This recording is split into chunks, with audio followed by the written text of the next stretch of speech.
Hey guys, now we're on to the element parts. And this is the part where you want to grab your Book of Shadows. This is the part where you want to kind of incorporate this in the elemental section that you have.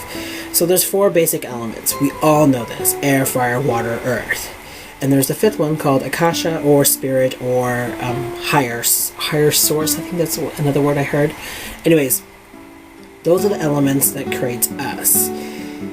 Air, to breathe, to bring in, to bring out. The movement, breathing.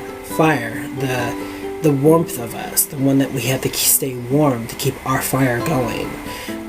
The water, the blood that's going through us, the liquid, the saline, the snots, saliva, the stuff that we have to drink just to be alive, to work.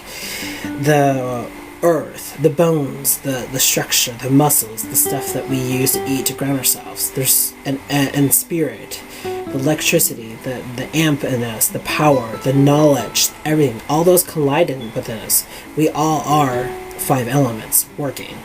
And not many people look at that. Sorry, my nose. Not many people look at that. And so before we go, she has a little nursery rhyme again. And I love it. Yellow is the color of air, of winds blow strong and winds blow fair. Red belongs to the flames and fires burning brightly on the pyres. If water is your quest, use blue. Tide rises and fall an azul hue. The tint of Mother Earth is green, calm and peaceful and serene. In your mind, these colors gel, and they will serve you very well. Now, a lot of people have different color aspects, as air being white or being blue because of the sky, or I think I came across green. Certain traditions have certain colors in each one. I use yellow for air, and I use blue for water, I use green for earth, and I use red for fire. I'm kind of basic with it, and I don't go too extreme. So, in here, the first element is she has the active and the passive of fire. And fire is the color of red, of course, and its directional is south. So when you're casting a circle, it would be south. Unless you're on the opposite side of us, it would be north. I think that's how it works. Now she has it in here that it rules the head, the neck, the shoulder, and the arms. I usually relate that to air, but to her, this is how it is. And that kind of makes a little bit of sense. Now the actives are like action and interest, courage, movement, productive, enthusiasm. But it also is, I think it's destructive energy. It can be jealousy or overindulgence. It's kind of like burning the candle on both ends, kind of self-destructing, a big explosion, hence fire. And it has happened, you guys can write this down in History of Wiccagem, it has happened to be my weakest element to work with. It's the fear of might getting burned at bonfires. It's the fear of burning something down, and it's, since fire is kind of once and for all, if it burns everything down. There's no going back from it. Kind of like a gun.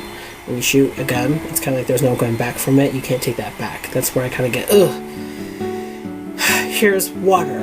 One of, I think it's my second element to connect with, completely connect with it, and I'm really connected to it.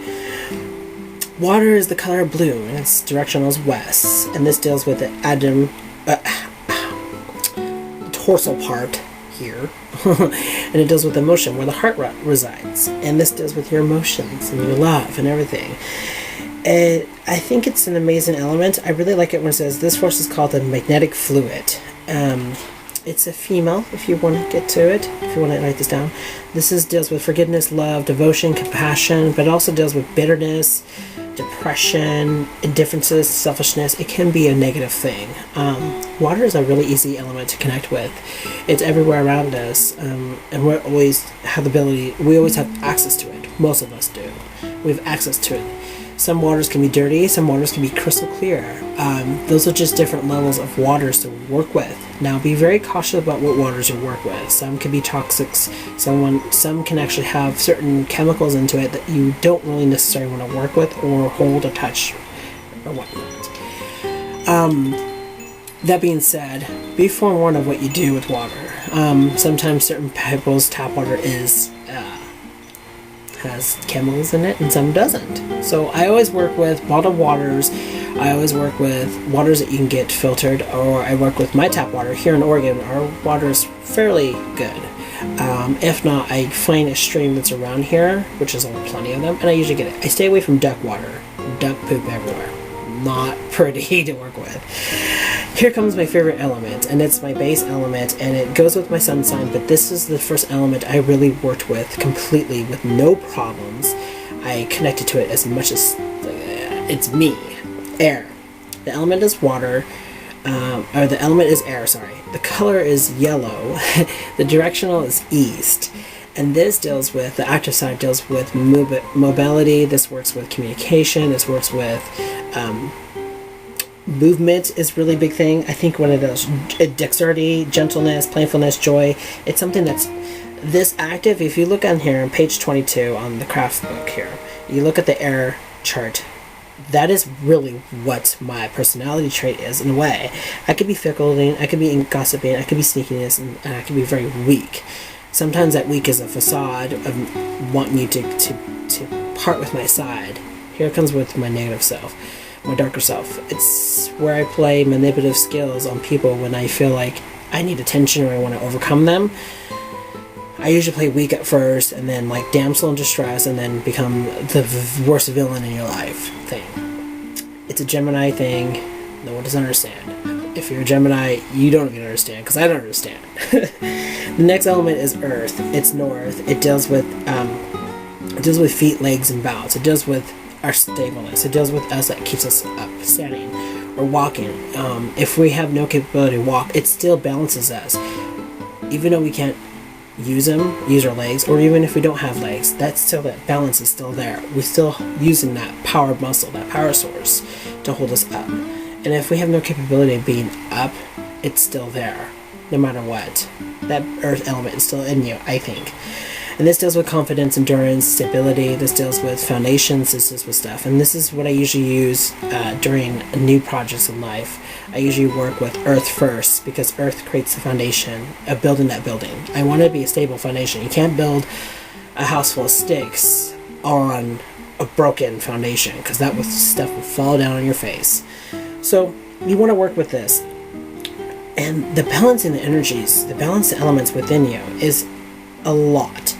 These are, next thing is knowing yourself. To know yourself, you really gotta get a pen and paper and write down everything about yourself, what you see in yourself. And don't be ashamed to look at your negative self. Everybody does not want to highlight their negative self. Everybody doesn't want to talk about it, but that's not how you can see balancing these elements within you.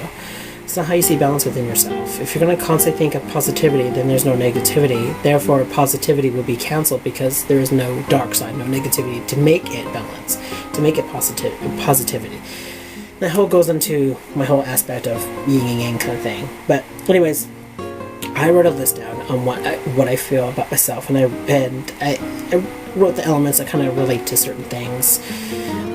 Emotions is usually water, or ideals or relate to air, and things I do actively in my life is relate to fire, and things that I desire and want kind of relates to fire as well as earth. And I kind of balance it off, and I feel like I am more air, then I'm water, then I'm earth, and then least is fire.